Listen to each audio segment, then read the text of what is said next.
Eu queria falar hoje sobre comparações. Comparação é fundamental, né? A gente fala aqui toda hora de previsão do tempo e diz assim, tá fazendo mais frio do que... e compara com algum período. Ou então diz, choveu ontem mais do que a média dos... Sempre a gente tá comparando para ter uma noção das coisas, né? A gente precisa de referências. Precisa de referências. Se você não faz comparação, você não sabe se você tá emagrecendo, se você tá engordando. A comparação pode ser o que for. Pode ser aquela calça... que serviram, serve mais. Pode ser a balança que te diz o peso claramente. Mente ou é verdadeira, né? Exatamente. Sem comparação, a gente não sabe se a empresa para qual a gente trabalha está indo bem, está indo mal. Né? Se a gente está indo bem, se a gente está indo mal. A gente não sabe se o carro está consumindo mais ou menos. Precisa saber. Não, esse aí está consumindo mais. Está fazendo 6 por litro. Pô, mas os modelos desse carro fazem 8. Como é que tá, né? Você não sabe se vale a pena investir um dinheirinho que sobrou, se vale a pena alugar, se vale a pena comprar. Você precisa ter essa referência. É hora de comprar dólar, Felipe Bueno, um acumulador conhecido de dólar. É hora de comprar dólar. A Calabigato dá toda vez o valor do dólar, a gente vê que ele some e de repente ele volta.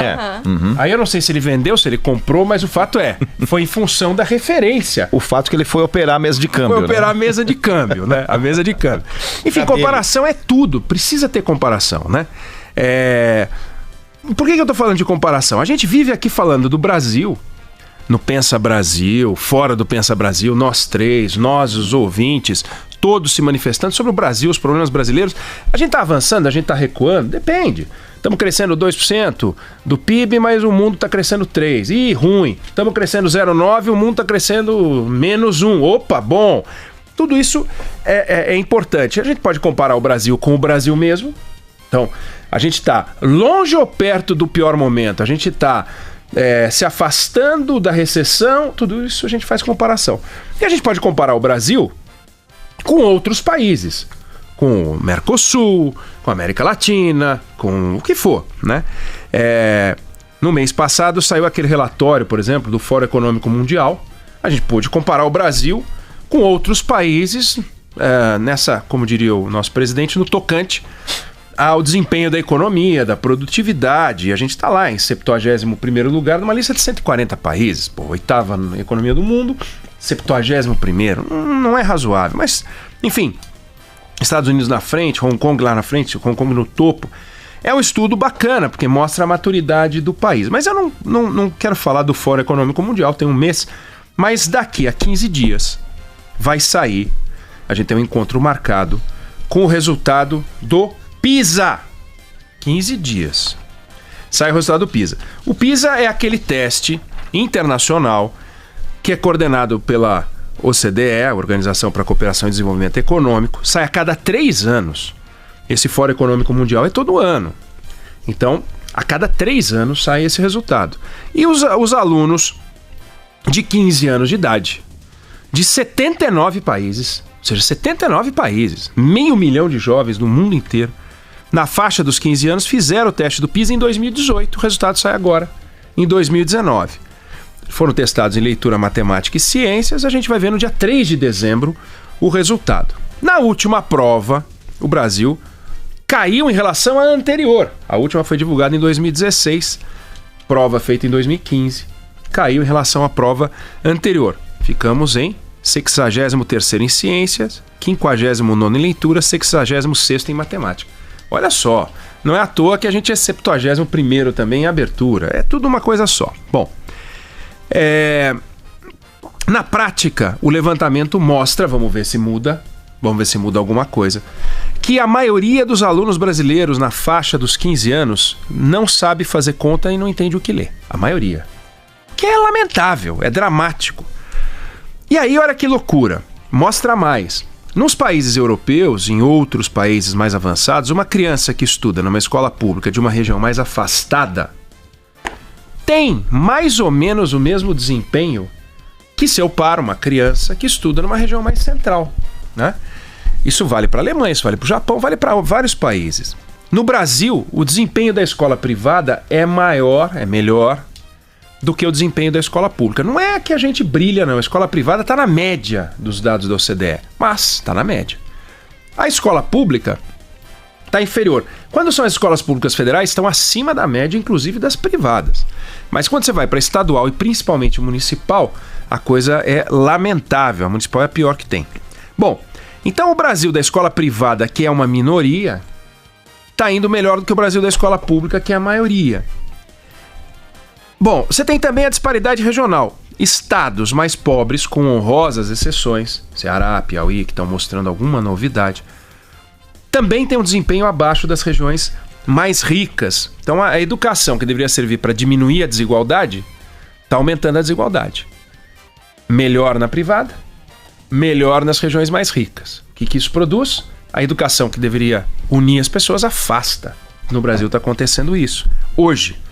É hoje o governo Bolsonaro? Não, não é hoje o governo Bolsonaro. É hoje Brasil, brasileiros. Não interessa se é governo Bolsonaro, que governo que é. É hoje. Nós estamos vivendo isso hoje.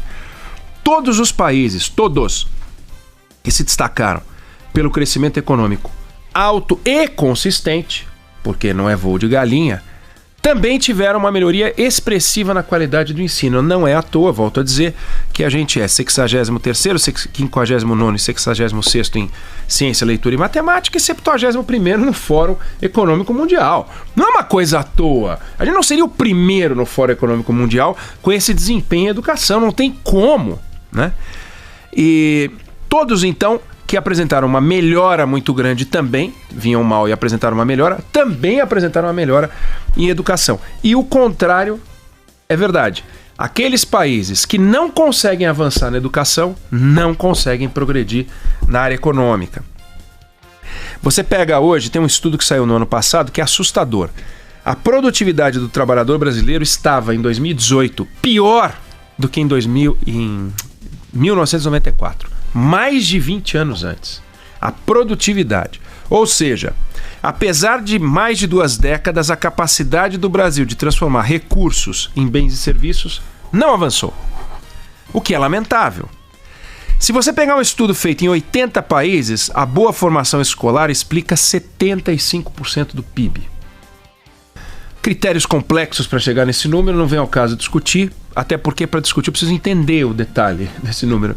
E é muito complicado. Mas o fato é o seguinte, 75% do PIB de um país guarda uma relação direta com a qualidade do ensino, com o desempenho, com o retorno que os alunos conseguem dar, né? Então, para a gente avançar na educação, a gente tem que olhar para onde estão os nossos problemas. E tem um personagem que precisa ser resgatado nessa história, que é o senhor professor, né? Quando a gente fala em resgatar o professor, valorizar o professor, não é aumentar o salário do professor.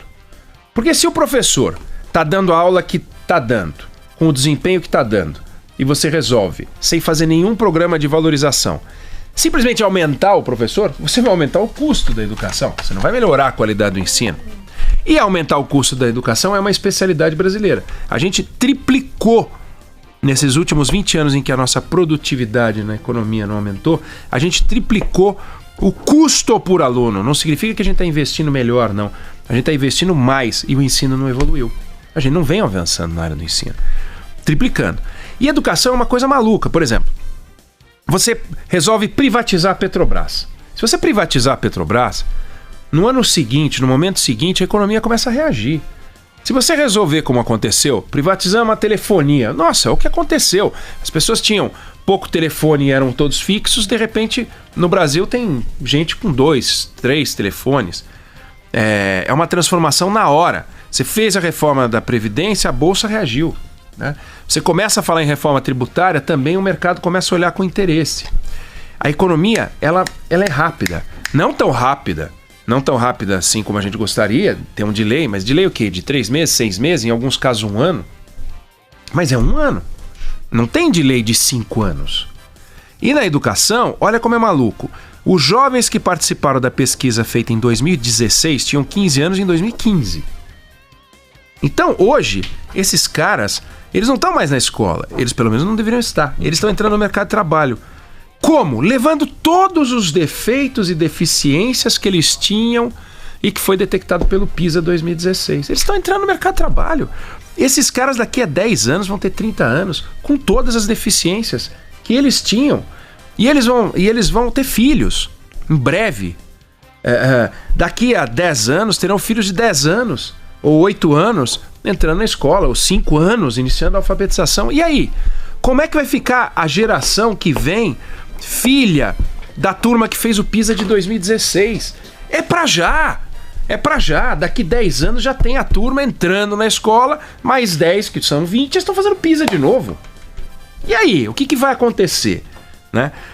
Essa deficiência que sai agora dia 3, pegando os alunos que tinham 15 anos no ano passado, esses caras entram na maioridade em 2 anos.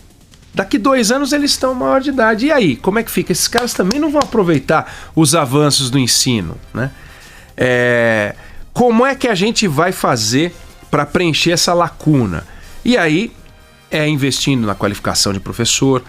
Mas quem vai dar aula para os professores? Quem são os treinadores qualificados para treinar os professores não qualificados? Né? Cadê essa massa de gente, essa mão de obra? Quem que está treinando? Qual é a coordenação que está por trás disso? Cadê? Porque não tem.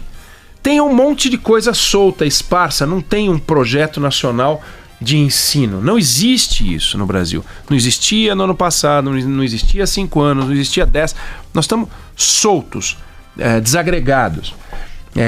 Tudo muito o Estado A que está fazendo um negócio bacana, o Estado B está faltando essa união. E a economia, ela sente isso, porque a qualidade do ensino resulta em produtividade. Se as pessoas entram no mercado de trabalho e elas não produzem mais, o salário delas vai ser menor, até porque os empresários, de alguma maneira, precisam compensar a baixa produção contratando mais gente, eventualmente. Portanto, eles vão, na soma, gastar um X com mão de obra, distribuído por um número maior de pessoas, porque não tem produtividade. Resultado, cria uma sociedade com salário médio menor, uma sociedade com salário médio menor compra menos, e você tem um círculo vicioso que joga o poder de compra da sociedade para baixo, dificultando o crescimento do PIB. E se acontece o contrário, e você tem conhecimento, a remuneração tende a crescer, a atividade econômica cresce. Então é uma soma ganha-ganha se a gente avançar, e também perde-perde. E nós estamos na fase perde-perde, nós não estamos ganhando, né? Então a gente precisa agir rápido, começar a mudar os sinais agora, imaginando que a gente consiga mudar, talvez daqui a 15, 20 anos, a gente consiga colher os primeiros resultados, como fez Coreia, como fizeram outros países, como fez Japão, fizeram vários países que conseguiram fazer esse avanço. Daqui a 15 dias vem o número.